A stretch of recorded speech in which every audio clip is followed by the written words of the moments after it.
Assalamualaikum warahmatullahi wabarakatuh. Perkenalkan, saya Adinda Aulia Rahmi dengan NIM 231031033 dari kelas SI 23A.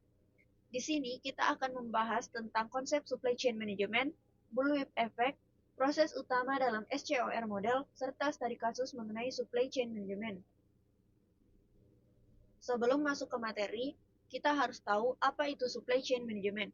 Supply chain management atau manajemen rantai pasokan adalah pengelolaan proses produksi barang maupun jasa, mulai dari pengadaan bahan dasar sampai pengiriman produk ke pelanggan. Secara umum, tujuan utama manajemen rantai pasok ini untuk meningkatkan nilai tambah sehingga setiap pelaku yang dalam jaringan rantai pasok memberikan sumbangsi yang dapat meningkatkan nilai suatu produk.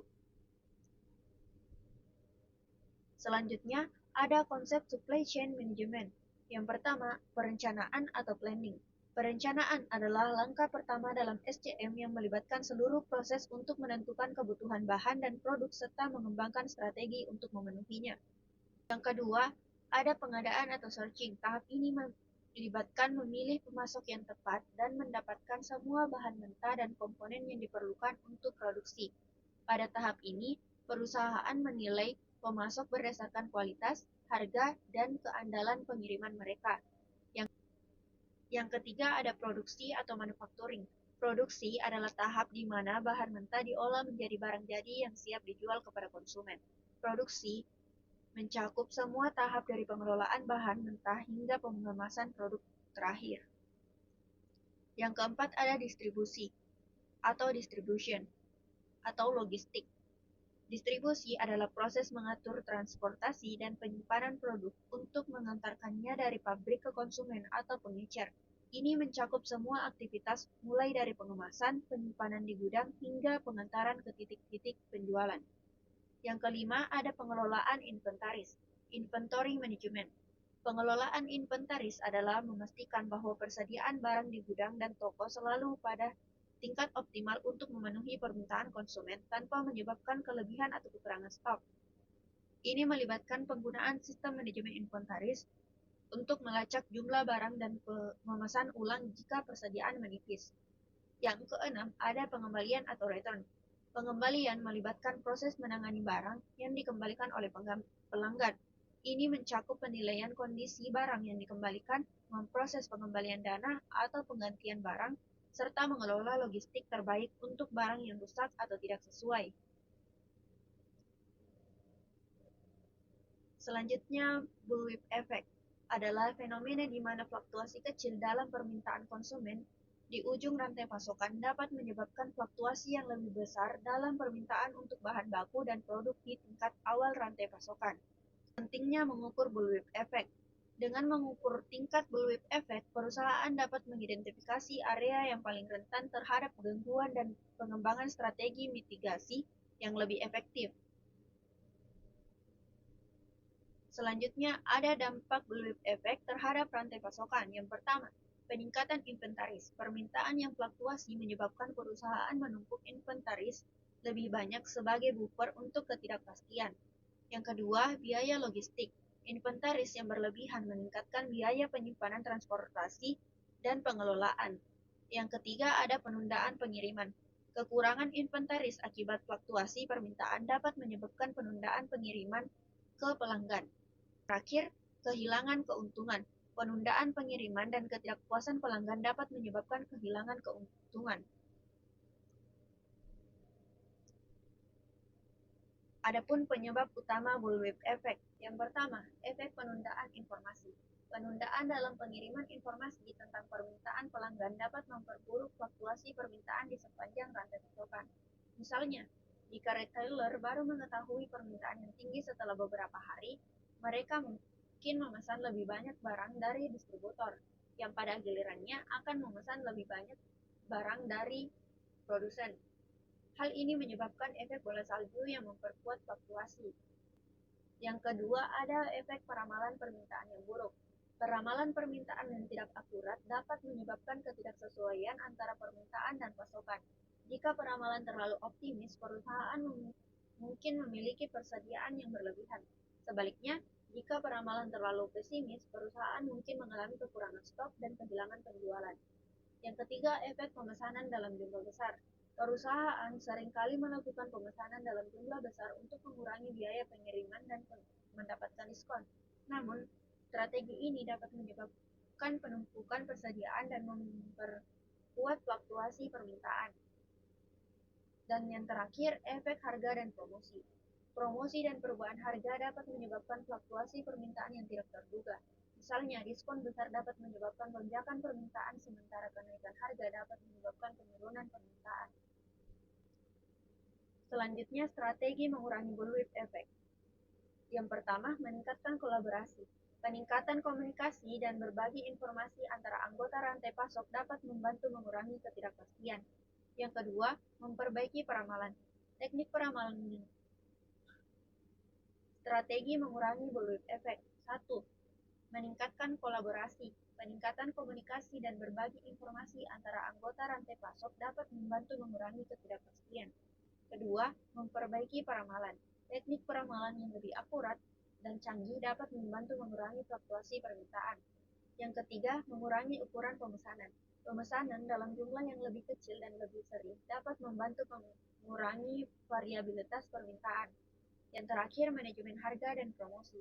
Mempertimbangkan dampak harga dan promosi terhadap permintaan dapat membantu mengurangi fluktuasi permintaan. Selanjutnya, metode pengukuran bullwhip effect. Yang pertama ada rasio variasi. Hitung rasio varians permintaan pelanggan terhadap varians permintaan pemasok. Yang kedua, analisis regresi. Identifikasi hubungan antara permintaan pelanggan dan permintaan pemasok menggunakan model regresi. Yang terakhir ada simulasi. Gunakan modul simulasi untuk mempelajari dampak dari berbagai faktor pada bullwhip effect.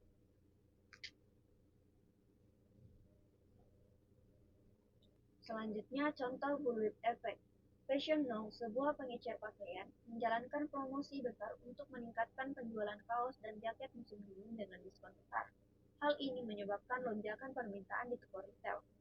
Menanggapi hal tersebut, pengecer memesan 30% lebih banyak dari grosir untuk mengantisipasi permintaan yang terus meningkat.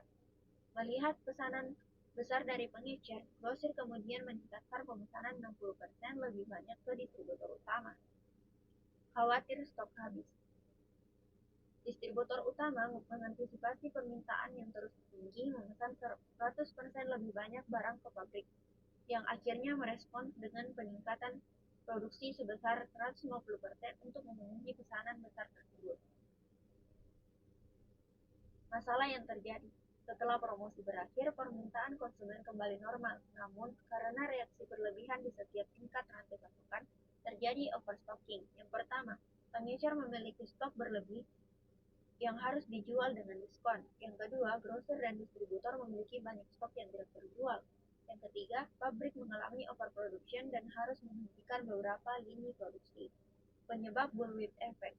Fluktuasi permintaan yang hanya bersifat sementara diperkirakan akan berlanjut, menyebabkan masing-masing pihak dalam rantai pasokan memesan lebih banyak dari yang diperlukan. Solusi untuk mengurangi bullwhip effect. Komunikasi yang lebih baik antar pengecer, grosir, dan distribusi. Peramalan permintaan yang lebih akurat untuk menghindari pemesanan berlebihan. Ketiga, mengurangi lead time untuk respons yang lebih cepat terhadap perubahan permintaan. Selanjutnya, penjelasan singkat tentang SCOR. Model SCOR atau Supply Chain Operation Reference adalah model standar industri yang digunakan untuk mengelola dan meningkatkan kinerja rantai pasokan.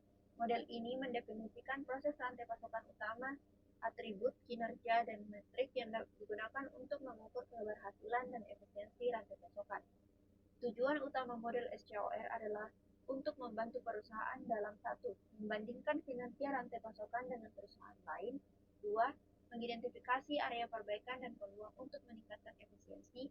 Ketiga, membangun bahasa dan metodologi yang umum untuk mengelola rantai pasokan. 5 proses utama dalam SCOR model atau Supply Chain Operation Reference Model. Yang pertama, plan atau perencanaan.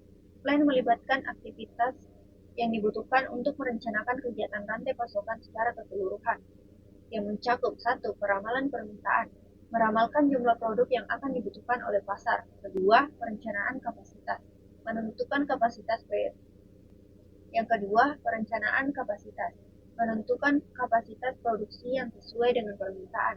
Yang ketiga, pengelolaan persediaan. Merencanakan tingkat persediaan optimal untuk menghindari kekurangan atau kelebihan stok. Yang ketiga, pengelolaan persediaan. Merencanakan tingkat persediaan optimal untuk menghindari kekurangan atau kelebihan stok. Yang keempat, penetapan tujuan dan kinerja. Menyusun target kinerja rantai pasokan dan mengukur seberapa baik tujuan tersebut tercapai. Proses selanjutnya yaitu source atau pengadaan. Source melibatkan memilih dan mengelola pemasok yang dapat memenuhi kebutuhan perusahaan akan bahan mentah atau komponen yang diperlukan. Ini mencakup pengadaan bahan baku, evaluasi pemasok, negosiasi kontrak, dan hubungan pemasok. Proses yang ketiga yaitu make atau produksi. Make mencakup semua proses yang terlibat dalam mengubah bahan mentah menjadi produksi jadi. Ini termasuk produksi, mengelola bahan mentah menjadi barang jadi, pengendalian kualitas, penjadwalan produksi, dan pemeliharaan peralatan. Proses yang keempat yaitu delivery atau distribusi. Delivery mengatur transportasi dan penyimpanan barang jadi untuk mengantarkannya dari pabrik ke konsumen atau pengecer. Ini mencakup manajemen gudang, pengiriman, manajemen transportasi, serta layanan pelanggan. Proses yang kelima, return atau pengembalian. Return mencakup semua proses yang terlibat dalam menangani produk yang dikembalikan oleh pelanggan. Ini termasuk pengelolaan pengembalian produk, proses pengembalian dana atau barang balik, penanganan barang rusak, dan pengelolaan return dari distribusi. Selanjutnya, studi kasus mengenai Nestle dan krisis coklat. Salah satu perusahaan makanan dan minuman terbesar di dunia pernah mengalami krisis pasokan coklat pada tahun 2014. Krisis ini disebabkan oleh beberapa faktor. Yang pertama, perubahan iklim. Perubahan iklim menyebabkan penurunan produksi kakao, terutama di Afrika Barat yang merupakan penghasilan kakao terbesar di dunia. Yang kedua, peningkatan permintaan. Peningkatan permintaan akan produk coklat di negara-negara berkembang, terutama di Asia, menyebabkan ketidakseimbangan antara pasokan dan permintaan. Penyakit tanaman. Penyakit tanaman kakao juga mempengaruhi produksi. Persaingan sengit. Persaingan yang ketat di industri coklat membuat perusahaan saling berebut pasokan kakao. Selanjutnya, masalah utama. Kekurangan pasokan, ketidakmampuan untuk memenuhi kebutuhan produksi akibat pasokan kakao yang terbatas. Kenaikan harga kakao. Harga kakao melonjak karena pasokan yang tidak mencukupi. Ancaman kelangsungan bisnis. Kekurangan pasokan dan kenaikan harga mengancam kelangsungan produksi dan laba perusahaan. Akar penyebab ketergantungan pada wilayah tertentu. Ketergantungan berlebihan pada Afrika Barat sebagai sumber utama pasokan kakao. Kurangnya investasi dalam R&D. Kurangnya investasi dalam penelitian dan pengembangan varietas kakao tahan penyakit atau perubahan iklim. Perubahan iklim tak terkendali. Dampak besar perubahan iklim yang sulit diprediksi dan diadaptasi. Permintaan yang meningkat. Permintaan produksi coklat yang semakin tinggi meningkatkan tekanan pada pasokan. Solusi yang mungkin dilakukan. Diverifikasi sumber pasokan. Nestle perlu mencari sumber pasokan kakao baru di negara-negara lain yang memiliki potensi produksi yang baik. Investasi dalam penelitian dan pengembangan. Perlu melakukan investasi yang lebih besar dalam penelitian dan pengembangan varietas kakao yang tahan penyakit dan memiliki produksi tinggi. Kerjasama dengan petani. Perlu membangun kerjasama yang lebih erat dengan petani kakao untuk meningkatkan produksi dan kualitas kakao. Program berkelanjutan. Perlu menerapkan program berkelanjutan untuk melindungi lingkungan dan meningkatkan kesejahteraan petani kakao. Kesimpulan, manajemen rantai pasokan yang efektif memerlukan perencanaan yang matang, komunikasi yang lancar, serta memahami yang baik terhadap dinamika permintaan dan pasokan untuk menghindari masalah seperti bullwhip effect. Penggunaan model SCOR dan penerapan strategi mitigasi yang tepat dapat membantu perusahaan untuk tetap kompetitif dan efisien dalam menghadapi tantangan rantai pasokan global. Sekian dari saya, mohon maaf atas segala kekurangan. Assalamualaikum warahmatullahi wabarakatuh.